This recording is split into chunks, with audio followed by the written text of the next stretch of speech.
If you are not a prophet, you are not a prophet. Papa Oyedepo has never done a crusade in any part of this nation that I know of. Packed a stadium, blind eyes are seeing, lameness are walking. You were in Shiloh. Even the night devoted for miracles and all that. You didn't see them line up 1,000 wheelchairs. And he's walking from A to B and C and D. Get up, get up, get up, get. You never saw that. You can come to a meeting like that, the whole world is watching. You didn't see 10 wheelchairs opening up. And yet millions are fixated. Why? This man, like he said, is totally engrossed with what is in him. You see, many times we keep struggling, fighting to be who we are not.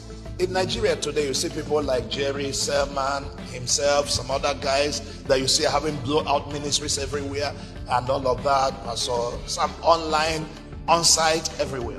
A lot of young pastors are just confused and they're working in competition. And they get up every day, they despise the grace in them. They can't flow. They're abusing, charging God with foolishness.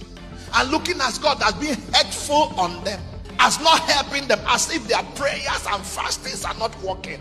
They do 100 days, it didn't work. They do 40 days, it didn't work. They do 21 days, it didn't work. Lord, when will I be like him? When you look at people like Papa Oyedepo, and you look at people like Kumuyi, in their generation, there were just maybe 1 or 2 or 3 or 4 or 5 of them.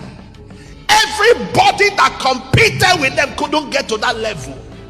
Why? Because it's not by their ability, their holiness, their prayer. It's an issue of election. They were chosen to model something and pass it across a generation. That you couldn't get 1,000 churches planted in a year doesn't mean you can't plant 2. That you couldn't pastor a church of 50,000 doesn't mean you can't pastor 1 or 5,000.